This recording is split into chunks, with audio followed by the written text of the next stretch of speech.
everybody, and welcome back to another episode of Tailgating with Lot C. I'm Joe, and I'm here with my co-host, Marcus. How you doing, everyone? Today, we're serving up some food for thought on a whole lot of Magic stuff.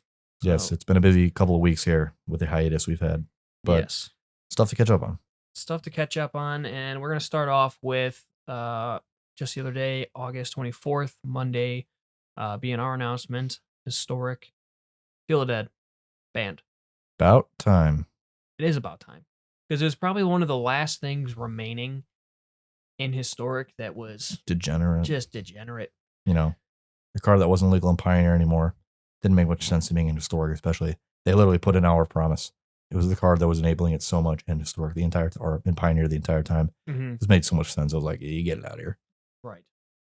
Yeah, it'll be nice to play historic without needing to run into that deck like every other match that I play. Now you just got to play against Ugin and Uro. Easy. Yeah, Ugin, Uro, Muxus. Fairy time, Master of Time. Easy. Easy clap. Yeah. No problems.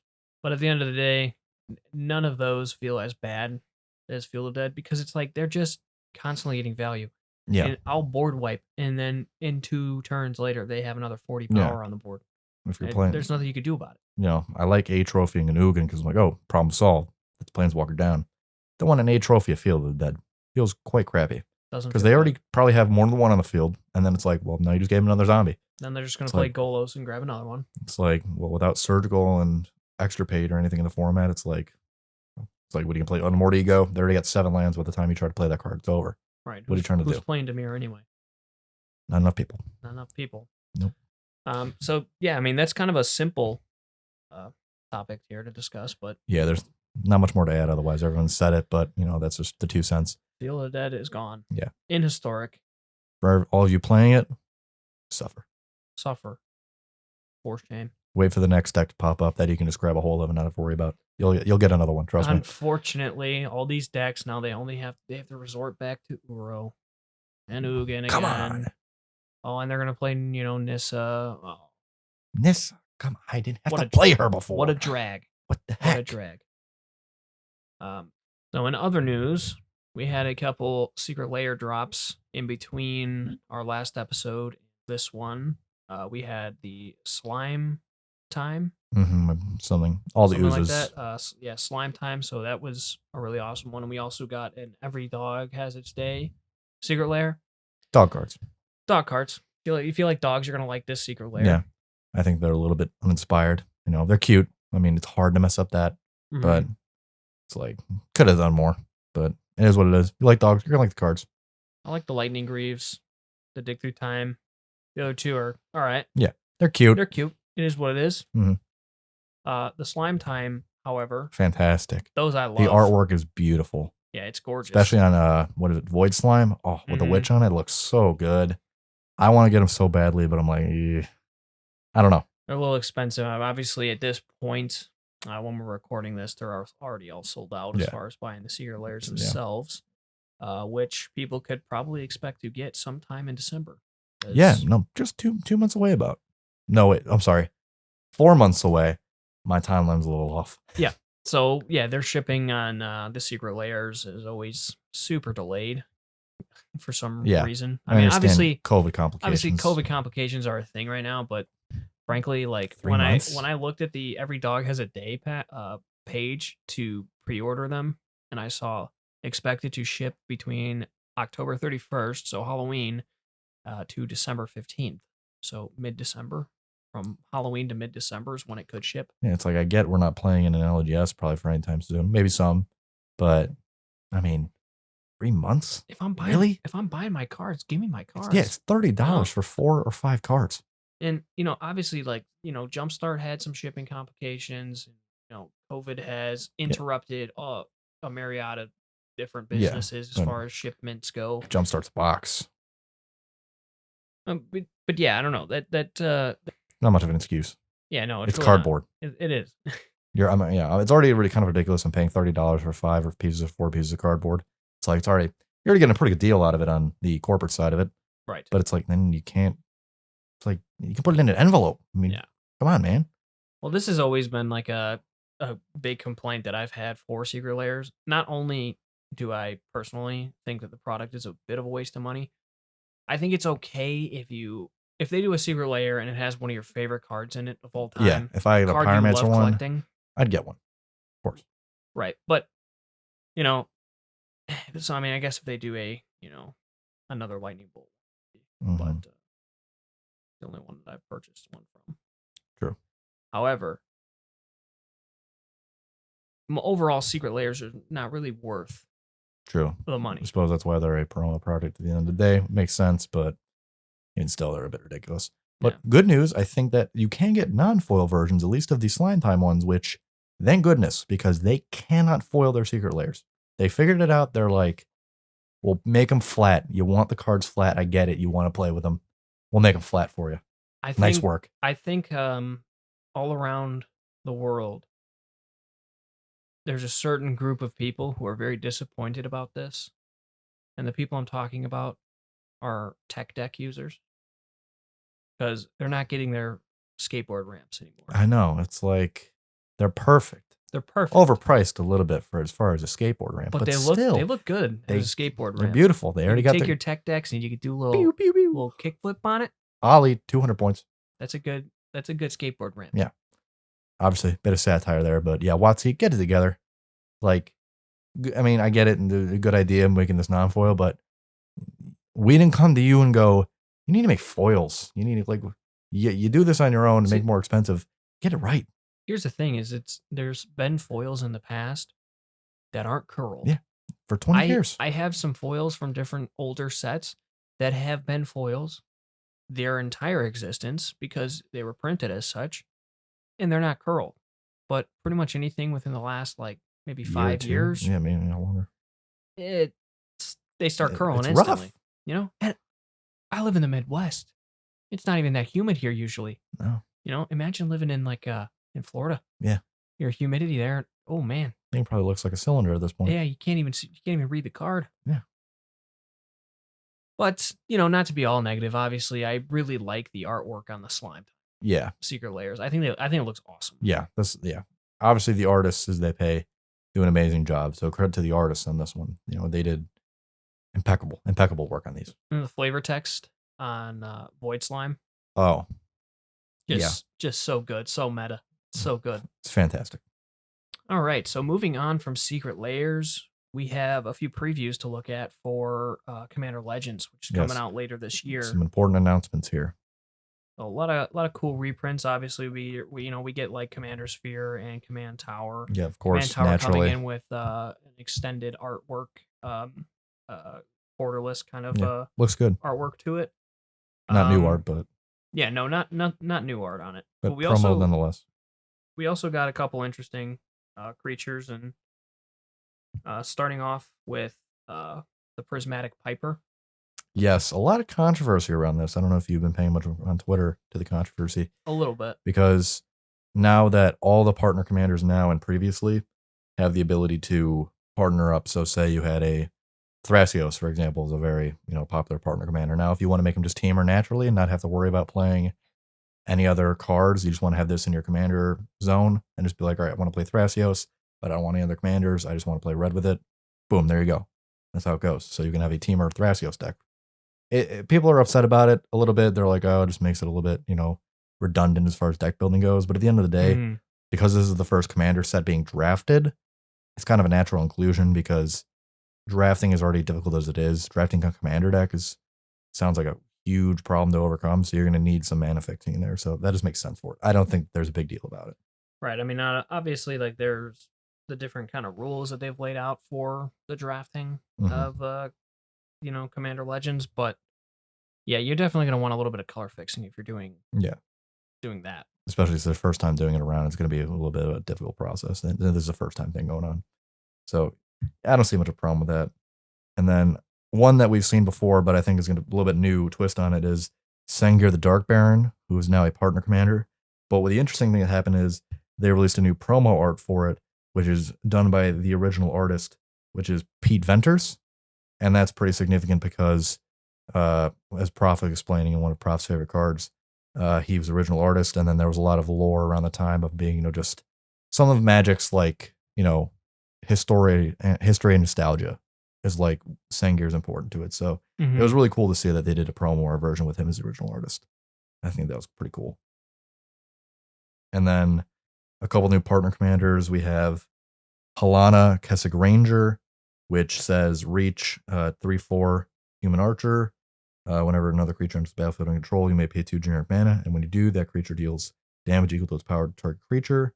So that, coupled with the other partner commander it's naturally meant to be paired with, which is Elena Kessig Trapper, has first strike, 4/3.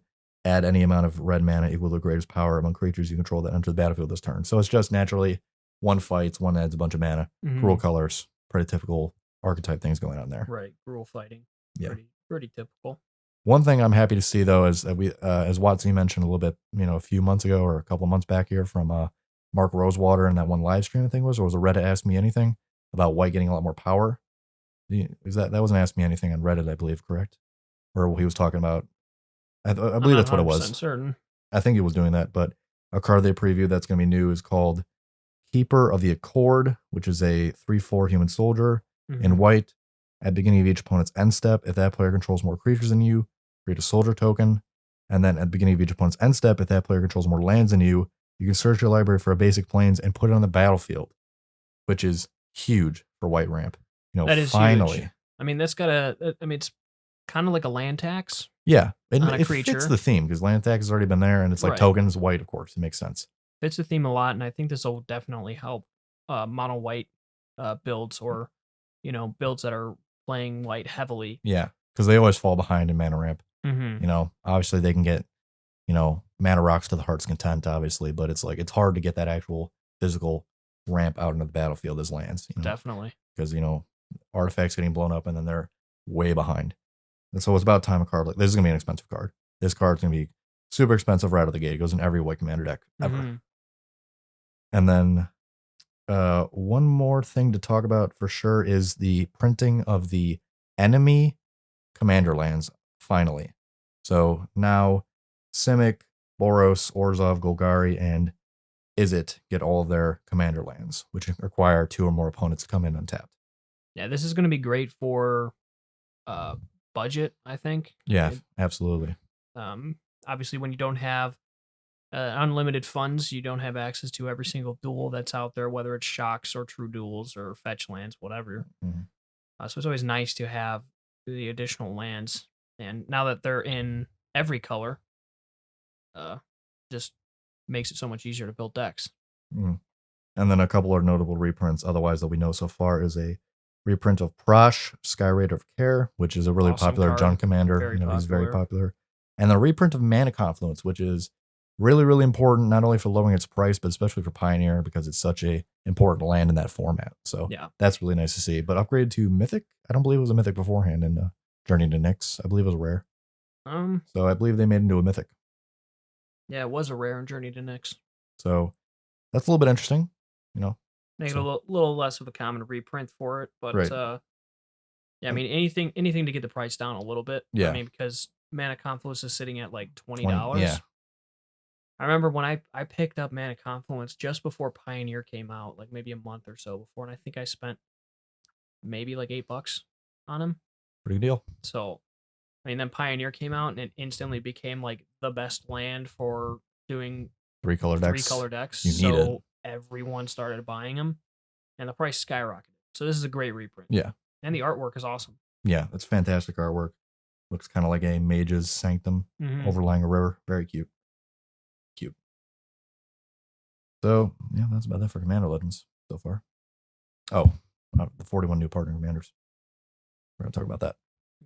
So, the one other piece of news that isn't preview so far is that they announced, I believe, on a live stream with Gavin Verhey and a couple other WotC staff members that there's going to be 41 new partner commanders within the 90 plus commanders that are coming out with Commander Legends, which, again, much like the Piper card, is causing a lot of controversy within the community because a lot of people are scared about what this is going to mean for the health of the format. What do you think about that, Joe?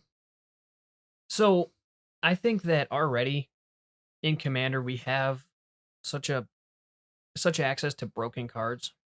I Mm-hmm. mean, you look at some of the top CDH decks, and they're already riddled with broken cards, broken combos, Mm-hmm. broken commanders.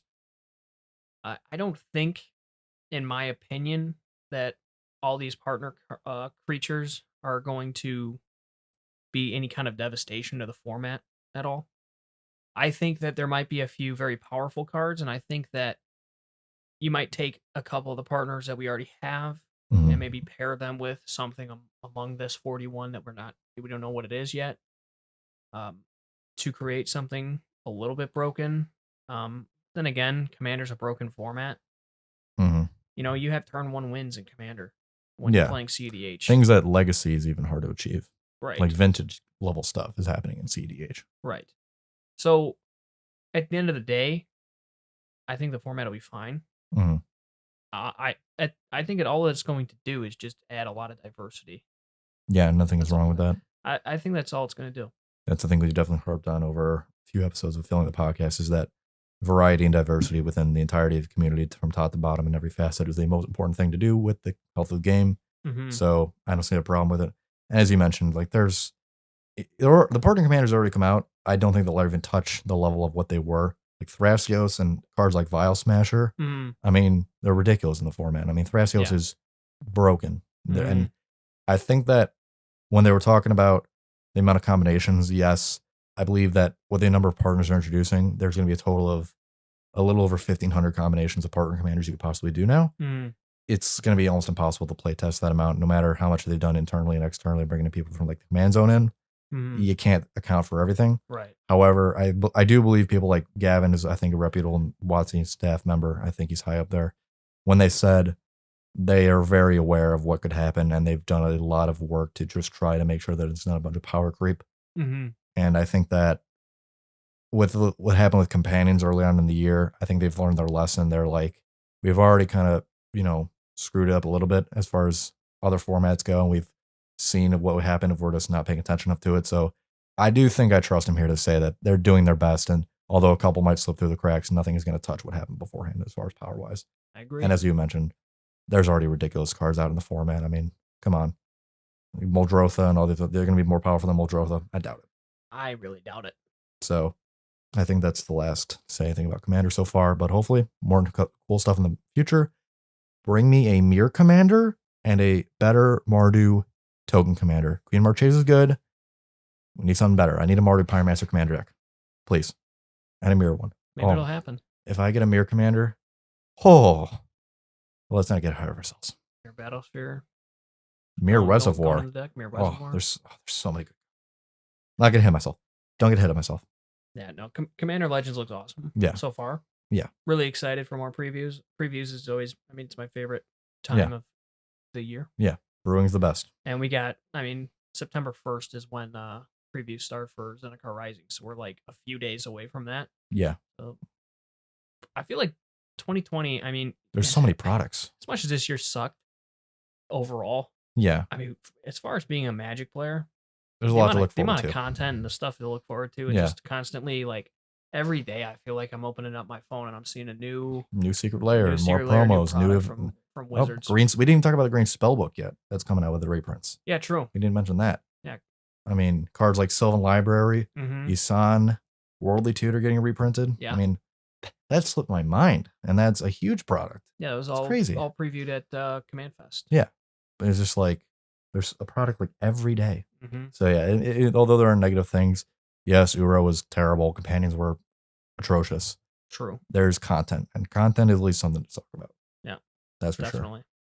So speaking of Zendikar Rising previews coming out soon, that means rotation is upon us. Yeah, Standard is going to change a little bit. Yeah, unfortunately, a few cards that we mentioned already that I won't say are staying, but Shaco's better.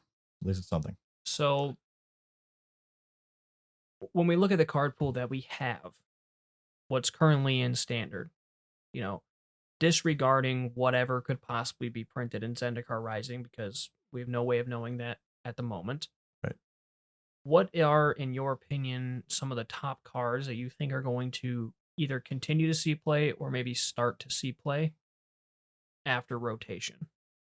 I think that Luris is definitely going to be one that's going to see a lot more use. I think that cards like Archfiend's Vessel and other sorts of cards like that and Croxa are not being utilized enough at this point, where the combo with playing Lurrus and Croxa over and over again and stuff like that is so powerful. I think that there's going to be some way. There's got to be some way that the archetype can be combined and played. I don't see how it can happen in any other way. I definitely agree. Yeah, playing Lurrus with Archfiend's Vessel was a lot of fun. I haven't tried it yet since Teferi was banned. Because prior to that, it was like I, cast him from the yard with Lurrus, get a 5/5 creature token, and it get bounced like the next turn. So it ended up being a huge worthless waste. But yeah, now that 3 Fairy obviously would be rotating, but he's been banned. Yeah, a month ahead of time. Yeah, ridiculous. But yeah, I can definitely see that. Yeah, Lurrus becoming much more viable. I mean, if Crocs is played in Modern, Lurrus is played in Modern, so there's got to be something there, some sort of synergy, got to happen. Yeah, maybe even thrown into like a Corvold style deck, which I think you wanted to mention. Yeah, I think that Corvold, with some of the cards that are staying, such as Serrated Scorpion and Bastion of Remembrance, I think that Sack, it definitely has a place. Cauldron Obviously, Familiar, or is it Cauldron Familiar is banned in Standard currently. Oh, my mistake. However, I think that there's still enough pieces to the sacrificed list, and I think that even though you're losing a couple things from the list, I still think that it's going to be pretty viable, especially if you maybe add in a couple other adventure style cards. Might see some play. Including I think Stomp with Bone Crusher Giant. I think is going to be a pretty popular creature that we're going to see a lot of. Obviously, we see it a little bit in maybe some mono red strategies or in Teamer played it a lot. But with this rotation going, I think people are going to look to a creature that is just overall good. Like 2 damage, can't be prevented, and then you get to play it as a creature that's just worth its CMC. I mean, it doesn't have anything super broken, doesn't have anything bad about it. It's just a good, solid creature that when you pay the mana for it, you're going to have something that's worth what you paid for. Right. Somewhat to like a Tormgoyf in Modern, where you're going to get what you pay for. Right. And also gets value on top of it, no matter what. Yeah, so I think that after rotation happens, when people are kind of in the in-between phase of, all right, what is going to be good? What is, bad? What's the meta going to look like?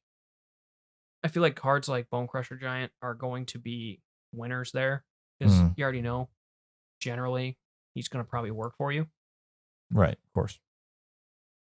And then, of course, one card that's not rotating. That could be a Simic card. Oh, it's Uro. It's Uro. Yeah, he's going to be good. I expect him to be top of meta, no matter what. Yeah, when I had the idea, I was like, oh, we could talk about what some cards are going to be good that aren't rotating. I'm like, this is a good idea. I think, people might like this. And then I thought to myself, oh, well, Uro's not rotating. He's still going to... Ugin. Ugin the Spirit. I've heard of that card. Have I played Modern? Oh, yeah, he's really good. He's really good. So, yeah, that'll be top of the format no matter what, I don't think. Well, then, what's funny is because it's like, I was thinking like, well, hey, Growth Spiral, that's going to be rotating. Cultivate. They banned it, but it's still played a lot. Yeah, they still have so many pieces. They still have so many other pieces for Ramp. So yeah, Ramp's not going anywhere. And frankly, I think in Zendikar Rising, we're going to have a few different land synergies, which means Ramp is going to probably just become bigger. So if you're kind of looking forward to Ramp going away after rotation, you're not gonna be happy. Yeah, it definitely isn't. If you haven't played Magic before, Zendikar is a lot about lands, so there's gonna be something there. There's gonna be something. Yeah, whether it's landfall or something else, or just put a land on the battlefield, something. There's gonna be a lot of it. Yeah. One thing I will say before that isn't quite a prediction for before Zendikar comes out, what I think a prediction ahead of time. So big brain play. I think Rule going into Zendikar is going to be really, really good. Yeah. You still have cards like Scavenging Ooze, and Clothis is A fantastic card. I think Colossus is still underrated in formats from standard, historic, pioneer, and modern up. It's so good. I agree that something's going to happen. I know I played a Gruul Tokens deck with cards such as Colossus and Woodland Champion, and it was fantastic. I'm thinking something's going to come up. Like there's got to be something happening there. Yeah. Because, I definitely agree with Scavenging Ooze. When I talk about Uro, you also have Scavenging Ooze on the other side, which is pretty much the perfect answer to Uro decks, which is probably one of the reasons why it was reprinted. And it's fantastic. I mean, you have cards like Conclave Mentor with Scavenging Ooze. You're golden. Yeah, it's a Lesson deck or a Naya deck. We'll see what happens. Yeah, we'll see if maybe 3-color decks will be viable. That could be certainly an interesting play. Beyond Bant, obviously Bant, because they don't have to worry about tap lands. They're just getting 400 lands on the battlefield. They don't have to worry about it. It's a matter of you can't really play a 3-color deck that doesn't involve waiting your turns. Let's hope we get something a little bit more similar to Buddy Lands. Fabled Passage. Some Buddy Lands or back. Some Buddy Lands back would be great. I don't understand why they're not in the format as it is. They should ridiculous. Buddy Lands and Shocklands Evergreen should be in the format no matter what. They're always in there. But either switch them up, make sure one core set, you got the Shocklands in there, and then specialty, check lands like the head and Ixalan, some special arts, and flip-flop them. It doesn't make any sense. You can't play, it's so hard to play aggro decks that aren't monocolored. You know how hard it is to play a Rakdos deck without quick mana? It's so hard. I can't even do it in Pioneer because there's no Blackleaf lifts, let alone Standard. Yeah. I mean, that's one reason I think that's overlooked why you can't play this kind of decks. It's just the mana is not there. It incentivizes so much waiting, slow play, which is like decks why Esper Control was so big back in Ravnica block. Why Bant Control was so good for ever, it seems, the last year. It's because they have that advantage so much right there. Yeah. That it's just so overlooked. It's like they need to be important. But maybe that's a discussion topic for another podcast. Oh, well, with all that said, we have a lot to look forward to with Zendikar Rising, with Commander Legends coming out, Historic being zombie field infested free. Yeah. Good riddance. So, say goodbye. So there's a lot of good stuff going on right now. But with that, we are going to say goodbye. Yep. I want to thank you all for listening and tuning in.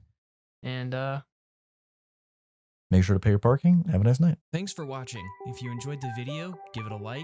It helps us out a ton. And if you enjoy our content, please consider subscribing. Make sure you follow us on all our social media @Coast Lizards, and have a fantastic day.